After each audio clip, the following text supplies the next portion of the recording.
أعوذ بالله من الشيطان الرجيم بسم الله الرحمن الرحيم۔ تیز رفتار زندگی، سوشل میڈیا کا شور، کیا ہمارے پاس قرآن سمجھنے کا وقت ہے؟ فکر کی ضرورت ہے۔ سادہ اور آسان انداز میں خلاصہ قرآن دیکھیے۔ خلاصہ قرآن ماجد جمیل ستی کے ساتھ روزانہ صرف حق نیوز پر۔ اعوذ باللہ من الشیطان الرجیم،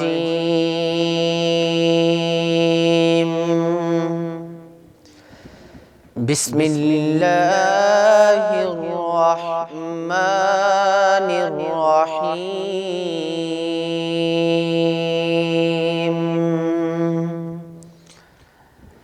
اقم الصلاة لدلوک الشمس إلى غسق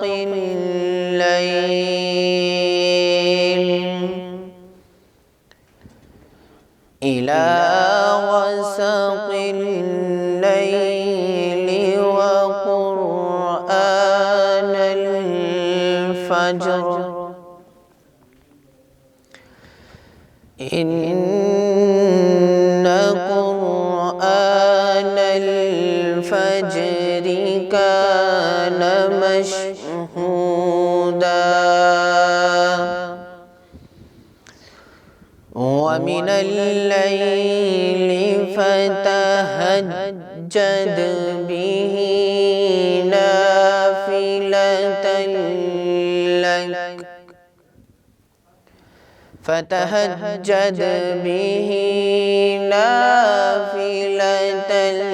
لك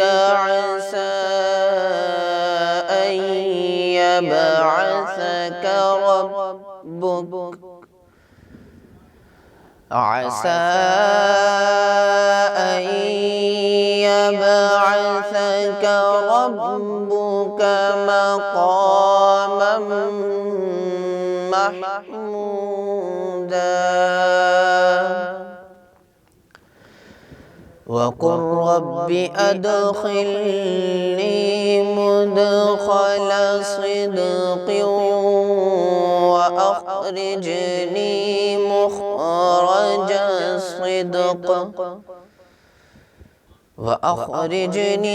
مخرج صدق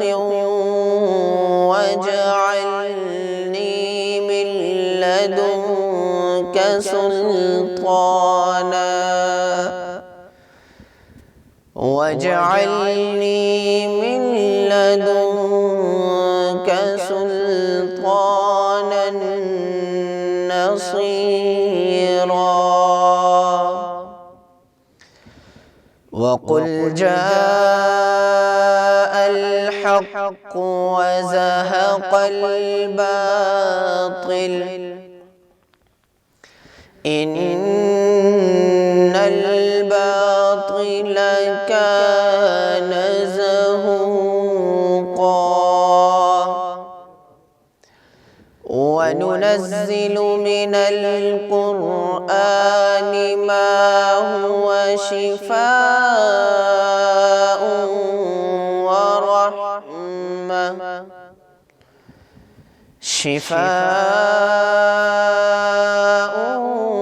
ورحمة للمؤمنين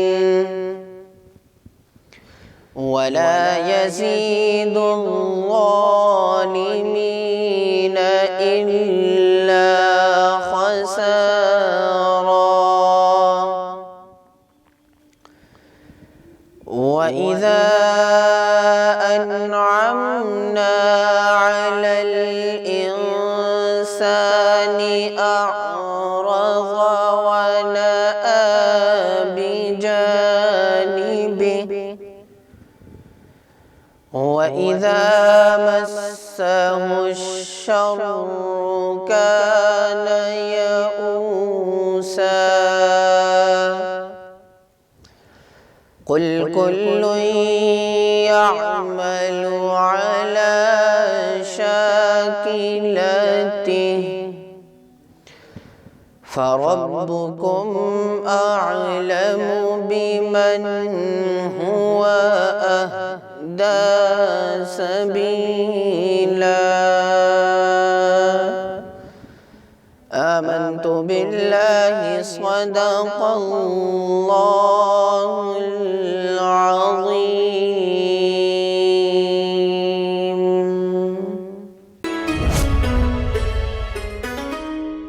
بے خود کیے دیتے ہیں، بے خود کیے دیتے ہیں، انداز حجابانہ عادل میں تجھے رکھ لوں، عادل میں تجھے رکھ لوں، اے جلوائے جانانا بے خود کیے دیتے ہیں، کیوں آنکھ ملائی تھی، کیوں آگ لگائی تھی، کیوں آنکھ ملائی تھی، کیوں آگ لگائی تھی، اب رخ کو چھپا بیٹھے، اب رخ کو چھپا بیٹھے،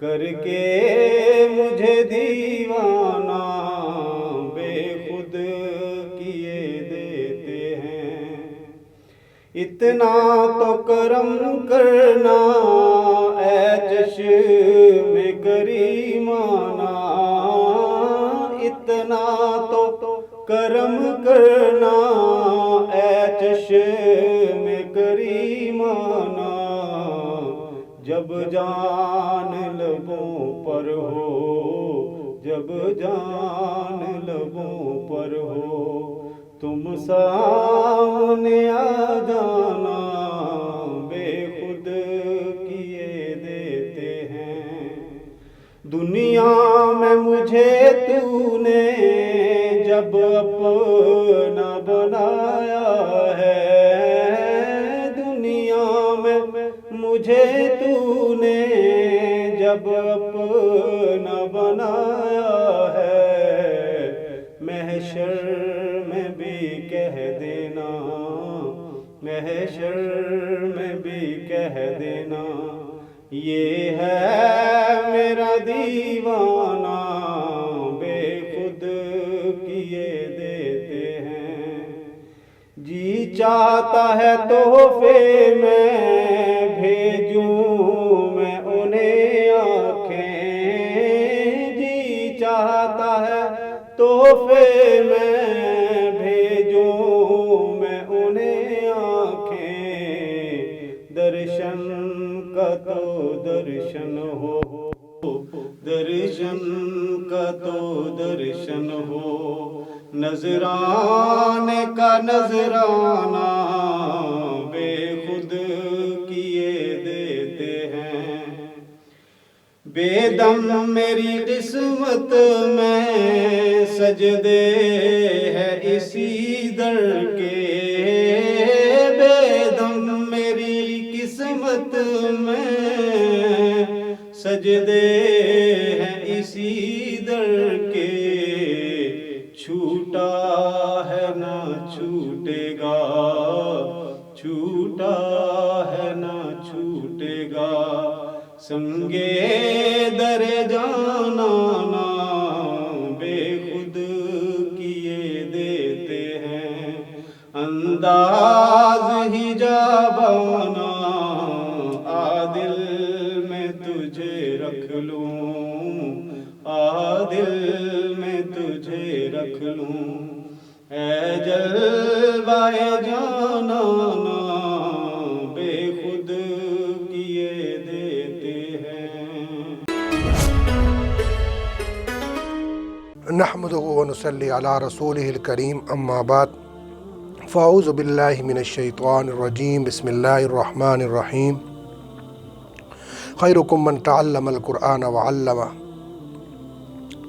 صدق اللہ العظیم۔ محترم ناظرین و سامعین، میں ہوں آپ کا میزبان ماجد جمیل اور آپ دیکھ رہے ہیں اک نیوز کی خصوصی نشریات جمال رمضان میں خصوصی پروگرام خلاصہ قرآن۔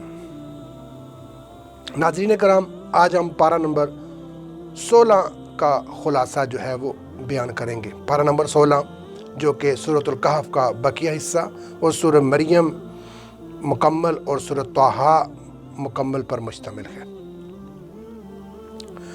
پارہ نمبر 16 جو سورۃ الکہف کا بقیہ حصہ ہے، اس کے اندر اللہ رب العزت ہمیں جو چیزیں بیان کر رہے ہیں، حضرت موسیٰ علیہ السلام اور خضر علیہ السلام کا جو واقعہ ہے وہ بیان ہوا ہے،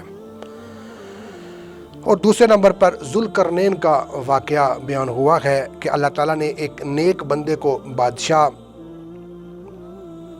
کا ذکر بادشاہ بنایا، جسے اقتدار اور وسائل عطا کیے، اس نے عدل قائم کیا، بڑی بات ہے، عدل قائم کیا، اور یاجوج ماجوج کے شر سے بچانے کے لیے دیوار تعمیر کی۔ اس سے ہمیں کیا سبق ملتا ہے؟ پہلے نمبر پر یہ ہمیں سبق ملتا ہے کہ اقتدار اللہ کی امانت ہے۔ جس کو اقتدار مل جائے وہ یہ نہ سمجھے کہ بس اب ہمیشہ کے لیے یہ اقتدار جو ہے وہ مجھے ملتا رہے گا، بلکہ یہ اللہ کی امانت ہے۔ اس کو امانت جانتے ہوئے وہ اقتدار میں آئے اور عدل و انصاف کا بول بالا کرے۔ وہاں پر جب وہ اقتدار میں آئے تو وہ یہ نہ دیکھے کہ وہ ایک مخصوص کسی لوگوں کے لیے وہ جو ہے نا وہ اقتدار میں آیا ہے، بلکہ وہ تمام جتنی بھی قوم ہوتی ہے بحیثیت قوم، وہ سب کا جو حکمران ہوتا ہے، اور اس کو سب کو ایک نظر سے دیکھنا چاہیے۔ یہ نہیں ہے کہ اس میں کوئی اپنی جو رشتہ داریاں، اپنے جو قرب و جوار ہیں ان کو تو نوازا جائے، اور باقی جو مظلوم کو قوم ہے اس کو مزید جو ہے نا مزید وہ پستی میں اس کو دھکیلا جائے۔ ایسا نہیں ہونا چاہیے، بلکہ اقتدار اللہ کی امانت جانتے ہوئے سب کے لیے جو ہے یکساں مواقع ہر کام کے اندر فراہم کرنے چاہیے، چاہے وہ تعلیم ہو، چاہے وہ ملازمت ہو، چاہے وہ کوئی بھی کام ہو، اس کے اندر سب کو یکساں مواقع فراہم کرنے چاہیے۔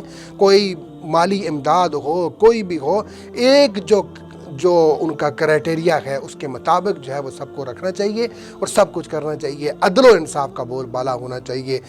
جب یہ عدل و انصاف قائم ہو جاتا ہے، کسی اقتدار کے اندر عدل و انصاف قائم ہو جاتا ہے، تو وہ جو حکومت ہوتی ہے وہ بڑے بڑے جو تخت ہوتے ہیں، سپر پاور ہوتے ہیں، ان کو بھی گرا سکتی ہے۔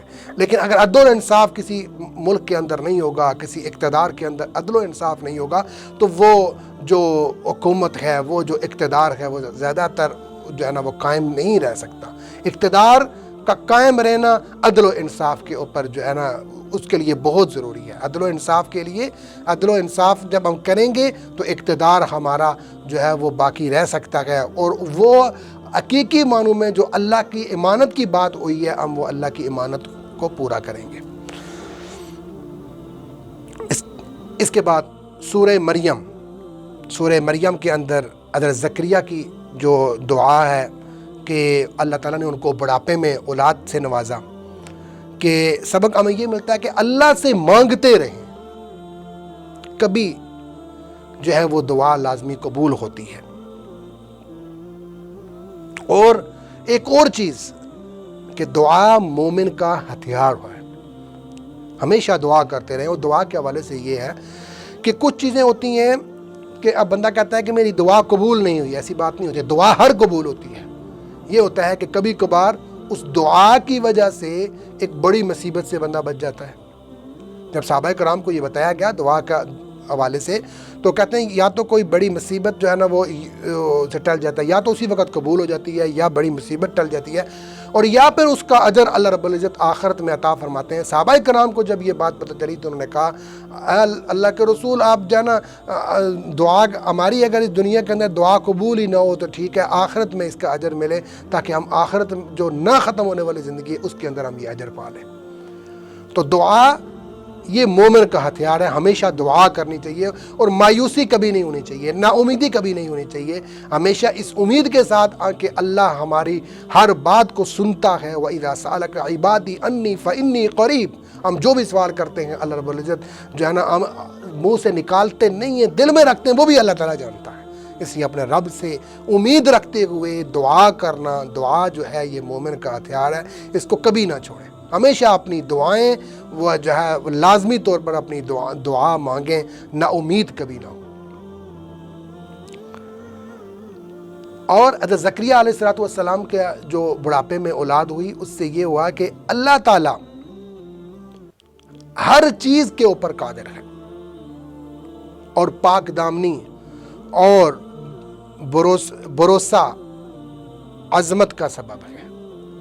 یعنی جب حضرت عیسیٰ علیہ السلام کی پیدائش ہوئی تو جو اس وقت کے لوگ تھے جنہوں نے حضرت عیسیٰ علیہ السلام کی والدہ کے اوپر تہمت لگانا چاہی، تو اللہ رب العزت نے ہی ان کو عیسیٰ علیہ السلام کو قوت یعنی کہ بولنے کی طاقت دی بچے کو، تو انہوں نے خود گواہی دی، قال انی عبد اللہ۔ یعنی ویسے تو یہ ہے کہ ایک پراپر چیز ہوتی ہے، اس کے تحت اولاد ہوتی ہے، اور کبھی کبھار اللہ چاہے تو اللہ ایسے بھی جو ہے نا وہ پیدائش کر سکتا ہے۔ اللہ یہ نعمت بتا کر ہمیں یہ بھی بتانا چاہ رہا ہے کہ اللہ جو چاہے وہ کر سکتا ہے۔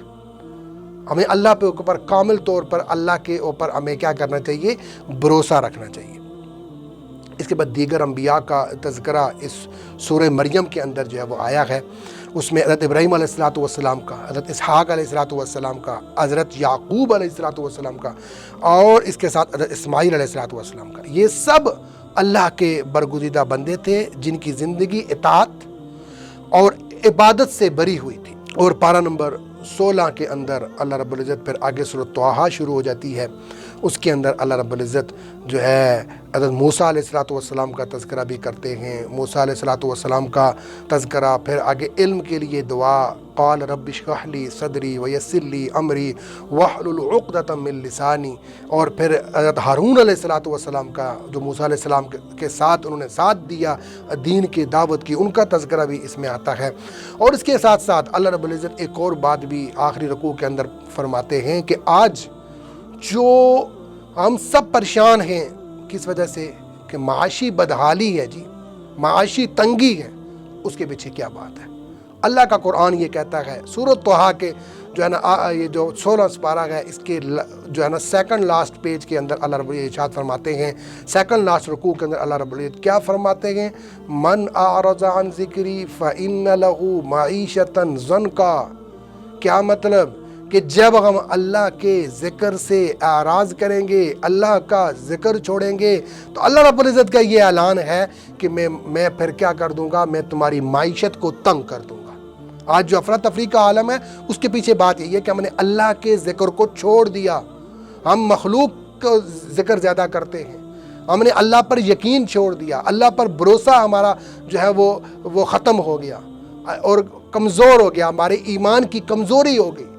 تو اس کی وجہ سے آج جو معاشی بدحالی ہے وہ یہی وجہ ہے۔ اللہ کا قرآن کہہ رہا ہے، اللہ کے قرآن کی آیت میں نے آپ کو پڑھ کے بتا دی، من اعرض عن ذکری فإن له معیشۃ ضنکا، کہ جب ہم اللہ کے ذکر سے اعراض کریں گے، اللہ کا ذکر چھوڑیں گے، تو اللہ رب العزت کا یہ اعلان ہے کہ میں آپ کی معیشت کو تنگ کر دوں گا، آپ کے اوپر روزی کو تنگ کر دوں گا۔ تو یہ جو آج کل افرادفری ہے نا، ہر بندہ پریشان ہے، اس کی مین وجہ یہی ہے۔ تو ہمیں چاہیے کہ ہم اپنے گھروں کے اندر، ہم اپنے جو ہے محافل کے اندر، اپنی مجالس کے اندر ہم اللہ کا ذکر کو عام کریں، مخلوق کے ذکر کو چھوڑیں، ادھر ادھر کی باتوں کو چھوڑیں۔ تو رمضان مبارک کی یہ بابرکت ساعتیں ہیں، اور آدھے سے زیادہ آدھا رمضان گزر چکا ہے۔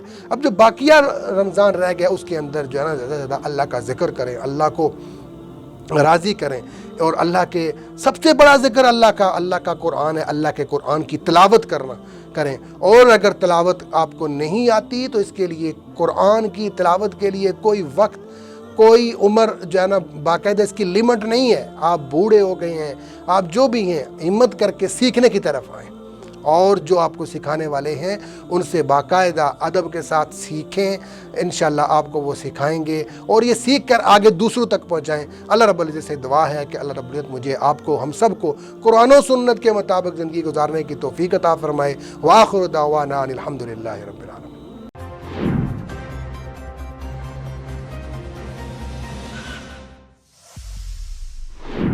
سبحان اللہ والحمد للہ لا الہ الا اللہ محمد رسول اللہ لا الہ الا اللہ محمد حبیب اللہ